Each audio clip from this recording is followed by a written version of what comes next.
What's up, you guys? It's Greg. So let's talk about real estate investing tips for 2022. And honestly, I'm going to focus a lot of this on rental properties and not necessarily flipping, because flipping is pretty much the same as it is every single year, where you buy low, renovate, and sell high. So there's not a whole lot I can say other than, we talk about materials and markets and things like that. So we're going to be focusing on rental real estate here and my strategy to acquire another 6 units. Right now, I've got 2 units. If you don't know, I've got 2 single families that are rented out, and then we bought a foreclosure, renovated it, and then when we move out, this house will become a rental as well. So we're going to be talking about this real quick. So I'm going to show you where I think a lot of the value add could be for 2022 in a way that you can kind of separate yourself from other investors, because nobody wants to be doing the exact same thing as everybody else, because that means it's going to be hard to get a good deal. So you need to look for a property. You either be a multifamily or a single family. I'm going to show you 2 examples.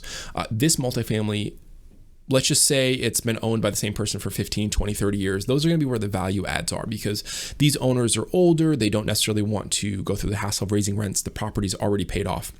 So they're cash flowing like crazy. So typically this is where you're going to see rents be lower. So this is a $200,000 fourplex in Western New York. You can tell that by the taxes being, where's total taxes? $6,100. So taxes are high. But in my market, we can cash flow. So this is possible here. So here we have a 2-in-1 at $950, another 2-in-1 at $450, which is weird. That's definitely weird. And then a 2 1-in-1s at $700 each. So I went ahead and downloaded the CDS rental calculator, and I'm actually just going to change this back because this is not the first time I'm recording this video. I had an audio issue. So this is the Chandler David Smith rental Excel sheet. I don't know what he calls it. You can go over to his website and download it. They won't be look exactly like this, because I actually modified this one to fit my needs a little bit better. But it's like Chandler David Smith, and then you can either download his app. It's like the CDS rental calculator in the App Store, or this actual Excel sheet. They're both really, really good, and they're both free resources. I think you just got to give them your email or something. So here, rents actively at $2,800 of this property that we just looked at. At a $200,000 purchase price and 25% down, and then I estimated $15,000 to make it rent ready. Because we can't see the inside. So assuming there's like paint, carpet, and things like that. So total capital required at $68,000 to actually get this property, essentially to the point to where we could raise the rents. So cash flow right now is at $9,600 and puts your cash on cash return at a 14%. Granted, this is making some assumptions, but the rest of these numbers are pretty accurate. So $9,000, that's not a terrible deal even right now. Even if you don't raise the rents, like there's still some room to make some money. Granted, there's room to make more money, but there's still money to be made. So let's say we go ahead and raise the rents to $3,800, because in this area, a 2-in-1 rents for about $1,500 in like an A-class apartment building. And this is not that, but we can still raise the rents out from where they currently are. So let's just say theoretically we do the bigger 2-in-1 at $1,100. Sorry, I'm in the way there. $1,100. The smaller one that's actually rented at $450 at $1,000, and then both single families, or both 1 bed, 1 bath, get bumped from $700 to $850, which I think is reasonable. Let's be honest, they're expensive, but this is New York. Everything's expensive. Don't feel bad. This is what happens. Rents get raised. It's just part of life. So that takes your cash flow from $9,400 did we say to $18,000 a year. That's good.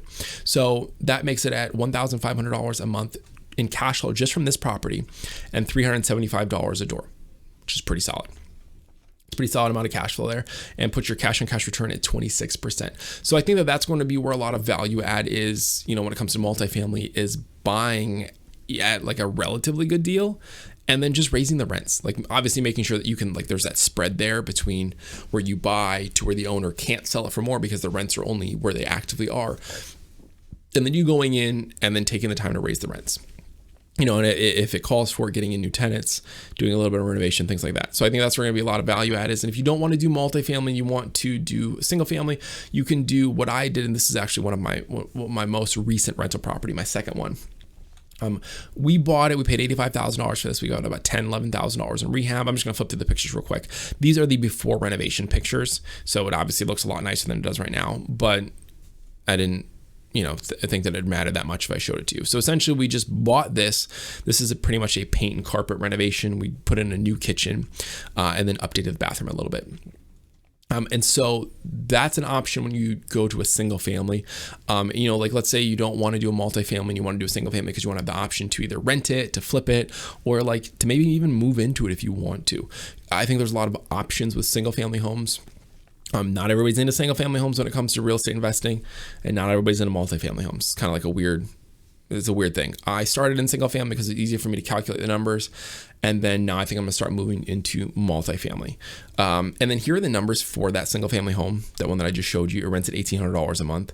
I budgeted the taxes at $4,000. Right now I've only paid town and county, so I'm only $1,200 into the taxes.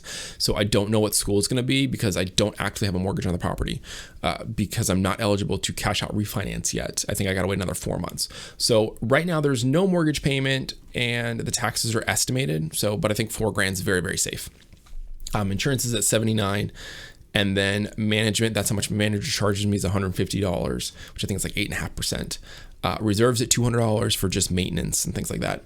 So right now it's cash flowing $1,038 a month. But keep in mind, there's no mortgage. But this is an 860 square foot house that I paid $95,000 for after rehab. So I'm going to be able to pull all of my money back out with a cash out refinance. So theoretically, I've been in the property for zero or very little, and then it's still cash flowing after we put a mortgage payment on there, because taxes and insurance will be escrowed in with the mortgage. So I'll probably be making about $500 a month in cash flow after all the expenses and everything is all said and done, after I put the mortgage on and pull out all my money. So I think that that's going to be where a lot of the value add is in for 2022, is buying a property for a decent deal, not like an amazing deal, you don't have to steal it, a decent deal, and then raising the rents to top of the market, or at least more market value. You could renovate it and then push it to like very, very top. Like that's what we did this property I just showed you. We renovated it and then pushed it like as high as we could go. But keep in mind, if it's too high, nobody will rent it. So this property, it was high and it's expensive. $1,800 a month for an 864 square foot house is a lot of money, but somebody rented it. So therefore it wasn't too much money. We didn't price it too high. Was it a little high in my mind? Yeah, a little bit. That's where I think the value add is. Raising rents and adding cash flow to your portfolio. But anyways, if you've got any opinions on this and you think my strategy is crazy or you think it's cool, like comment it down below. I'd love to chat about real estate. Also, if you want to chat more one-on-one, I'll go ahead and throw a link to my Discord down below. Honestly, there's like not that many people in there, so it's pretty much just me. So if you want to talk to me about real estate, you can go ahead and join that. That'd be cool. We'll chat. I'd love to chat about stuff like that, especially like look at deals, and I like looking at houses. So if you got a deal, send it to me. We'll take a look and chat about it. But anyways, thanks so much for watching. Hopefully this is helpful. I'll catch you next video.